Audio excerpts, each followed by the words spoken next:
Assalamualaikum warahmatullahi wabarakatuh.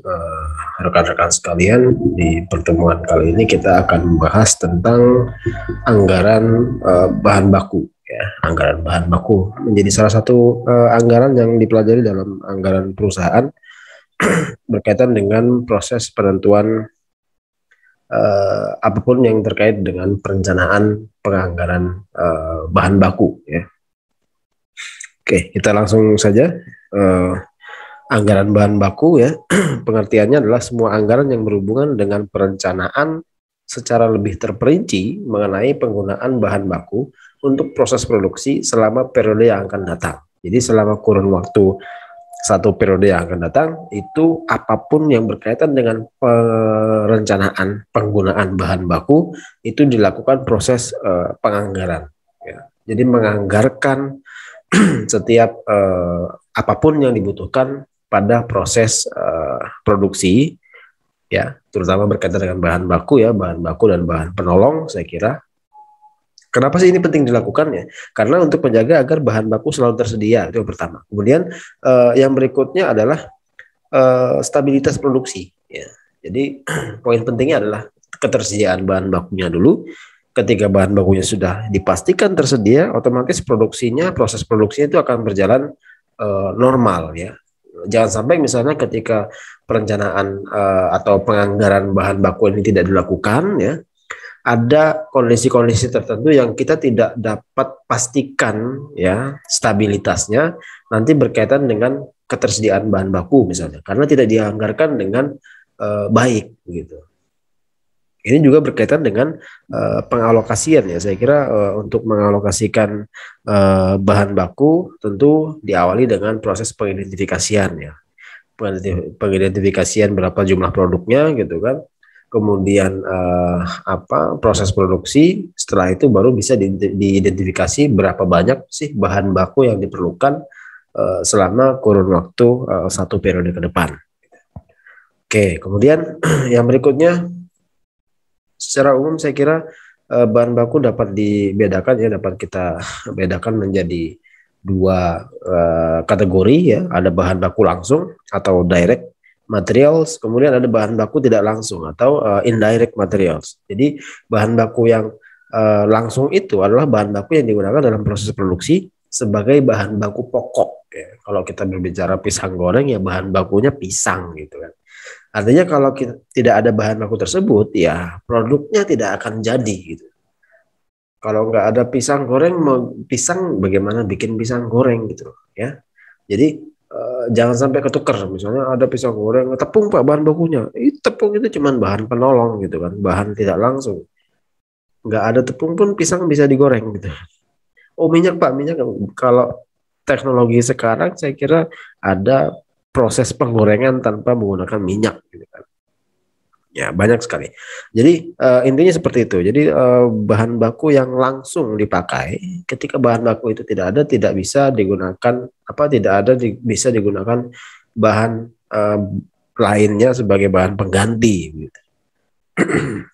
Kemudian bahan baku yang sifatnya melengkapi ya, itu dimaksud bahan baku tidak langsung ya, atau sebagai pelengkap dalam proses produksi ya. Kalau bahan baku tidak langsung, bolehlah misalnya kita berbicara tepung terigu gitu ya, pada saat ngomongin tentang memproduksi pisang goreng ya, bisa jadi minyak gorengnya gitu ya dan lain sebagainya. Dalam penciptaan suatu produk atau barang, jadi lebih jelasnya tanpa adanya bahan baku tidak langsung ini, sebuah produk atau barang akan tetap dapat diproduksi ya. Prinsipnya beda tuh ya. Jadi kalau bahan baku langsung itu tidak ada barangnya, tidak bisa diproduksi, gitu kan. Kalau bahan baku tidak langsung, ya, kalau tidak ada bahan baku tidak langsungnya pun sebetulnya barangnya bisa tetap diproduksi. Tapi ada kecacatan. Nah, di beberapa sisi tentu ada cacatnya, gitu kan. Ya pisang goreng tanpa tepung saya kira juga ya pisang goreng cuman jadi nggak enak gitu aja. Gitu kan. Oke, kemudian yang berikutnya tentang bentuk-bentuk anggaran bahan baku. Ya.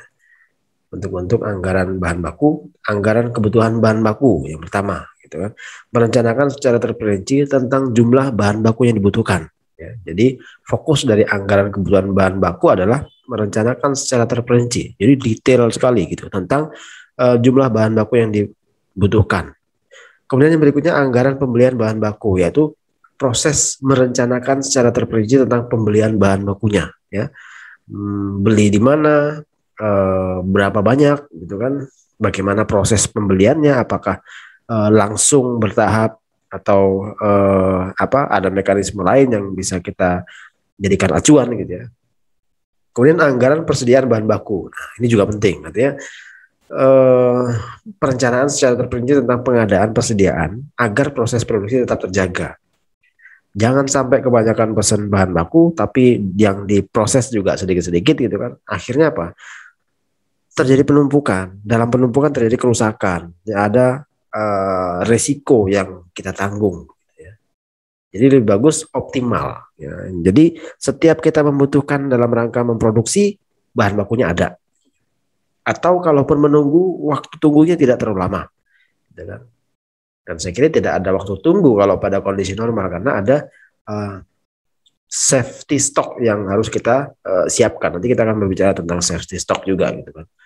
Ada umur ekonomis sebuah bahan baku yang optimal disimpan gitu dalam rangka untuk memenuhi kualitas atau standar kualitas standar kualitas produk yang ingin kita hasilkan. Gitu. Kemudian anggaran biaya bahan baku ya itu merencanakan secara terperinci tentang besarnya biaya bahan baku. Ya, jadi tidak hanya berapa kebutuhannya, tapi berapa nominal yang kita keluarkan untuk mendapatkan bahan baku dalam rangka memenuhi kebutuhan bahan baku tersebut. Ya, oke. Kemudian yang berikutnya tentang tujuan anggaran bahan baku. Pertama, ya untuk memperkirakan jumlah bahan baku yang dipakai gitu kan. Kalau kita tidak bisa memperkirakan bagaimana caranya gitu kan. Bisa mendapatkan hasil yang optimal gitu. Kemudian memperkirakan jumlah pembelian bahan baku. Ada jumlah optimal yang harus kita pesan sekali pesan untuk bahan bakunya. Gitu kan. Kemudian yang berikutnya ada sebagai dasar untuk memperkirakan kebutuhan dana yang diperlukan untuk pembelian bahan baku. Ya. Kita anggap bahwa harga bahan bakunya tetap gitu. Dengan tingkat pembelian yang berbeda, tentu kita bisa mempertimbangkan atau bisa menganggarkan berapa biaya yang kita butuhkan untuk sekali pembelian bahan baku. Gitu. Kemudian sebagai dasar penentuan product costing, yakni memperkirakan komponen harga. Ya. Harga pokok produksi bisa kita tentukan ketika kita mengetahui berapa banyak detail bahan baku yang diperlukan dan berapa rupiah dana yang kita keluarkan untuk membeli setiap unit bahan baku yang kita produksi. Ya, itu menjadi harga pokok produksi. Masuk nanti variabel-variabel yang lain juga ada ya, yang masuk. Kemudian ada yang namanya penentuan harga dari harga pokok produksi. Jadi harga pokok produksi itu bisa juga ditentukan nanti harga jualnya berapa gitu kan. Ya, dengan metode-metode full costing dan lain sebagainya itu juga nanti akan berujung atau berimbas pada harga jual. Ya. Kemudian sebagai dasar melaksanakan fungsi pengendalian bahan baku. Ya. Nah, bahan baku ini harus dikontrol. Jangan sampai misalnya kita sudah tekan kontrak dengan penyedia bahan baku, begitu perusahaan penyedia bahan baku. Tanpa kita ketahui berapa besar kebutuhan kita dalam kurun waktu tertentu dalam pecahan-pecahan periodenya. Kalau kita berbicara satu periode 1 tahun, berarti 1 bulan itu kita butuhnya berapa gitu. 1 hari butuhnya berapa gitu. Nanti ada keputusan pembelian tuh mau dibeli secara bertahap mekanismenya atau seperti apa gitu. Nah, semuanya akan kita pertimbangkan setelah kita melakukan proses penganggaran bahan baku gitu ya. Oke, kemudian yang berikutnya tentang hal-hal yang perlu diperhatikan dalam menyusun anggaran bahan baku. Ya, yang pertama, ya, anggaran bahan baku hanya menyangkut kuantitas bahan bakunya saja. Ya. Jadi hanya berbicara tentang kuantitas dulu, anggaran bahan bakunya. Kemudian anggaran bahan baku dibuat untuk setiap jenis produk. Ya. Kalau perusahaan kita memproduksi produk lebih dari 1, ya proses penganggarannya berarti juga lebih dari 1 gitu kan. Meskipun misalnya bahan baku yang diperlukan sama gitu. kita jual pisang goreng, keripik pisang, ada apa lagi yang dari pisang ya, contohnya pisang goreng, keripik pisang misalnya, apalagi molen gitu misalnya. Molen kan ada pisangnya gitu, tapi kan dia satu buah bisa jadi berapa banyak gitu nanti gitu. Nah, eh, bahan baku yang dibuat anggarannya itu disesuaikan dengan berapa jumlah produk yang akan kita buat, jenisnya, jenis produk yang akan kita buat, bukan jumlahnya tapi jenisnya. Nah, setiap jenis itu nanti akan diperlukan treatment penganggaran produk, apa, penganggaran bahan baku yang juga berbeda gitu kan. Kemudian anggaran bahan baku dibuat untuk satu periode anggaran tertentu, ya ada kurun waktunya, ada periode tertentu yang harus kita jadikan sebagai acuan. Kemudian anggaran bahan baku sebaiknya dibuat atas dasar pemakaian real bahan baku. Ya. Pemakaian real itu didapat dari mana? Ya dari data historis lah, data-data kebutuhan bahan baku tahun-tahun sebelumnya seperti apa. Ada analisa, ya, gitu kita bisa analisa tren, garis lurus, bisa analisa momen dan lain sebagainya gitu kan. Ya, itu digunakan sebagai dasar kita untuk mengaktualisasikan gitu kan, atau membuat itu terlihat nyata gitu kan. Jangan sampai apa yang kita buat itu hanya sebatas rencana tanpa dasar gitu loh ya. Jadi kalau ada rencana tanpa dasar ya berarti belum tentu itu realitanya yang akan kita implementasikan nanti gitu. Tapi kalau kita berbicara anggaran berarti sudah ada dasar yang kuat gitu kan, tentang implementasi real dari penggunaan bahan baku. Oke, kemudian yang berikutnya tentang informasi dalam anggaran bahan baku. Yang pertama berisi tentang jenis produk jadi yang akan dihasilkannya, kemudian jenis bahan baku yang digunakan. Kalau bahan bakunya ada 4 item, ya semuanya dijabarkan.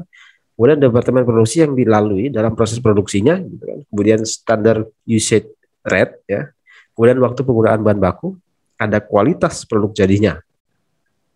Nah, kemudian kebutuhan bahan baku harus sangat diperhatikan karena apabila terjadi ketidaksesuaian antara anggaran dan realisasi, maka akan berpengaruh pada kualitas produknya, kuantitas produknya, sampai dengan biaya yang dikeluarkan. Makanya semuanya harus diidentifikasi secara optimal. Ya, ada dasar yang kuat dalam rangka penentuan angkanya, gitu kan, angka jumlah bahan baku yang dibutuhkan. Sekali saja salah dalam melakukan proses penganggaran bahan baku, tentu nanti akan berakibat kepada kualitas dan kuantitas, terutama kuantitas ya. Kalau kita berbicara tentang kebutuhan berarti kan kita berbicara tentang kuantitas. Tapi kalau kita berbicara spesifikasi, tentu nanti imbasnya akan berakibat kepada kualitas produk jadi, gitu ya. Kemudian biaya yang akan keluarkan, ya. Kalau kita berbicara biaya, tentu kapasitas produksi kita itu seberapa, nanti dikonekkan dengan kebutuhan bahan bakunya, gitu kan. Kebutuhan bahan baku itu disesuaikan lagi dengan biaya, gitu kan. Nah, biaya yang dikeluarkan ini dalam rangka untuk memenuhi permintaan, gitu kan, permintaan produk jadinya, gitu. Kalau kita tidak tahu dari hulu ke hilir tentang informasi semua, otomatis nanti biaya yang dikeluarkan akan sama untuk per unit bahan bakunya, tapi akan sangat membebankan ketika misalnya tidak semua bahan baku itu terserap untuk diproduksi menjadi produk jadi. Gitu ya. Oke, sehingga butuh ketentuan dan standar kualitas produk yang disebut standar usage rate, gitu ya. Oke, nanti kita bahas tentang SUR. Nah, ini dia. Adalah bilangan yang menunjukkan berapa satuan bahan baku yang digunakan atau yang diperlukan untuk menghasilkan satu satuan produk jadi. Ya. Misalnya untuk membuat satu buah barang, gitu ya, memerlukan bahan baku A 5 satuan unit, gitu kan. Kemudian memerlukan juga bahan baku B 20 satuan unit, gitu kan. Jadi kombinasi 5 bahan baku A dengan 20 bahan baku B itu akan menghasilkan satu produk yang namanya produk X, gitu misalnya. Itu standar usage rate ya maksudnya. Kemudian tujuan dari penggunaan SUR adalah menghindarkan perusahaan dari pemborosan biaya yang berkaitan dengan bahan baku dalam proses produksi. Ya. Nih manfaat dari SUR untuk mempertahankan mutu, rasa dan atau kekuatan. Ya. Teman-teman kalau berkecimpung di industri kuliner, ya, kuliner itu tidak hanya masalah feel orang dalam memasak sebetulnya, tapi bagaimana standar kebutuhan bahan baku yang dia gunakan dalam setiap racikan makanannya, gitu kan. Ya. Jadi kalau kita berbicara tentang standar mutu, berarti ada standar proses, ada standar komposisi, ya. Nah, itu semua yang dijabarkan gitu. Kalau kita misalnya mau buat nasi goreng, nasinya harus 1.500 biji gitu misalnya, kemudian ditambah dengan bumbu garamnya berapa gram, kemudian ditambah dengan bawang merah, bawang putih berapa gram juga begitu. Semua yang terlibat di dalamnya harus diidentifikasi dan dibuat standarnya gitu, ya. Itu dalam rangka untuk mempertahankan mutu, rasa dan kekuatannya. Kalau orang dulu bilang masak itu kan tergantung siapa yang masak dan bagaimana tangan dinginnya mengolah bahan itu menjadi sebuah produk kuliner gitu kan. Nah, saya kira itu bisa saja dipatahkan dengan standar mutu yang jelas. Ya. Kita tahu beberapa perusahaan franchise itu memiliki standar mutu yang baik, ya, meskipun ditangani oleh tangan-tangan yang berbeda gitu kan. Karena apa? Dia punya standar gitu. Ada standar yang digunakan, yang diterapkan dan tidak boleh dilanggar. Ya. Kemudian dapat menghindari pemborosan biaya penggunaan bahan baku dalam proses produksi atau terjadinya efisiensi biaya produksi. Saya kira ini sudah cukup jelas. Akan dapat diukur waktu atau durasi dalam proses produksi dan juga berapa jumlah tenaga kerja langsung yang dibutuhkan dalam proses produksi. Jadi untuk mengolah sedemikian banyaknya bahan-bahan baku tadi, itu kan diperlukan orang-orang berbeda gitu kan, diperlukan proses-proses yang berbeda sampai sebelum dia digabungkan menjadi dirakit menjadi sebuah produk jadi gitu ya. Nah, ini juga harus dipertimbangkan nih berapa tenaga kerja yang harus diperlukan dalam setiap proses produksi, proses pengolahan bahan baku. Ya. Kemudian yang berikutnya tentang anggaran kebutuhan bahan baku. Anggaran kebutuhan bahan baku memuat tentang jenis barang jadi yang akan dihasilkan, kemudian jenis bahan baku yang digunakan, kemudian bagian-bagian yang dilalui, ya, SUR, ya, kemudian waktu penggunaan bahan baku, ya. Kemudian di sini ada berbicara tentang kebutuhan bahan baku sama dengan jumlah unit produksi dikali dengan SUR-nya. Kemudian tujuan anggaran kebutuhan bahan baku ini ada memberi data kepada bagian pembelian, ya, sehingga bagian pembelian dapat melaksanakan fungsi perencanaan dan pengendalian pembelian bahan baku dengan baik. Ya. Kemudian memberi data untuk penyusunan anggaran biaya bahan baku setiap jenis produk. Kemudian menentukan tingkat persediaan yang optimal. Ya. Jadi ada optimalisasi tingkat persediaan yang bisa dilakukan ketika melakukan proses penganggaran kebutuhan bahan baku ini secara baik. Ya. Kemudian sebagai dasar perencanaan dan pengendalian pemakaian bahan baku. Oke, ini contoh implementasinya ya, kita lihat. Ini hanya sedikit contoh implementasi dari anggaran bahan baku ya. PT Tiga Jama memproduksi dua macam barang. Ada barang A dan barang B dengan menggunakan bahan baku X, Y, dan Z ya. Barang A itu misalnya pisang goreng, barang B itu keripik pisang. X, Y, Z ya. Nah, ini ada rencana produksi selama 6 bulan mendatang gitu kan. Bulan pertama, bulan Januari itu barang A itu dia merencanakan akan memproduksi sebanyak 11.000, ya. Barang B itu 8.000 gitu. Barang B ini anggaplah keripik pisang gitu misalnya. Kemudian Februari sama seperti ini datanya gitu kan. Nah, ini ada standar bakunya. Ya. Jadi ada standar penggunaan SUR-nya untuk setiap bahan tersebut ya. Jadi untuk memproduksi barang A ya, itu dibutuhkan bahan baku X, anggaplah ini kan pisang goreng nih, yang A itu pisang goreng, maka bahan baku X-nya gitu kan, X itu kita anggap misalnya pisang gitu kan. Kemudian yang G-nya itu tepung, kemudian yang Z-nya itu minyak goreng gitu misalnya. Nah, dari situ kemudian susunlah anggaran kebutuhan bahan baku bagi 3 zaman untuk periode Januari sampai dengan Juni. Nah, itu kita lihat ada penyelesaiannya seperti itu ya, di bulan Januari gitu kan, untuk barang A ya, fokus ke barang A dulu ya. Produksinya direncanakan sebanyak 11.000 gitu kan. 11.000 tentu dengan bahan baku X sebanyak 2 unit ya. Sebanyak 2 unit dengan kebutuhan 22.000, kita asumsikan bahwa harga barang itu 11.000 per unit gitu kan. Kemudian yang bahan baku Y gitu, bahan baku Y itu diproduksi untuk tiga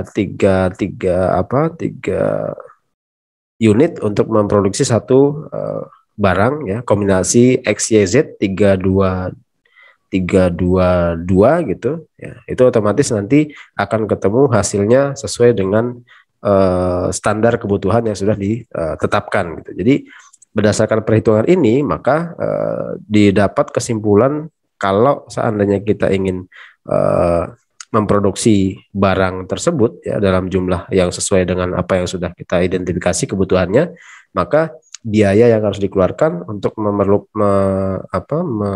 mendapatkan bahan X-nya itu sebanyak 144.000 gitu kan. Kemudian untuk bahan Y-nya itu sebanyak 216.000 dan begitu seterusnya ya. Jadi ini berkaitan dengan jumlah kombinasi bahan bakunya ya, dikaitkan dengan jumlah barang yang ingin diproduksi selama kurun waktu tertentu gitu kan. Jadi ini sebetulnya masih sangat simpel ya, pengerjaannya masih sangat simpel. Jadi kita hanya perlu mengidentifikasi berapa rencana yang ingin kita produksi, kemudian untuk membuat produk A itu atau membuat sebuah produk itu diperlukan bahan baku apa saja sebanyak berapa gitu kan. Baru kita kalkulasikan semua ya. Baru kita kalkulasikan. Jadi proses kalkulasinya ini bisa ketemu nanti angkanya. Jadi kebutuhan bahan baku untuk bikin produk A itu seberapa gitu kan, dan apa aja gitu. Oke, saya kira itu bagian pertama dari proses anggaran bahan baku ya. Mudah-mudahan bisa dipahami. Nanti ada beberapa latihan soal yang bisa kalian jadikan sebagai media pembelajaran juga ya. Saya kira itu yang bisa saya sampaikan. Terima kasih. Saya akhiri. Assalamualaikum warahmatullahi wabarakatuh.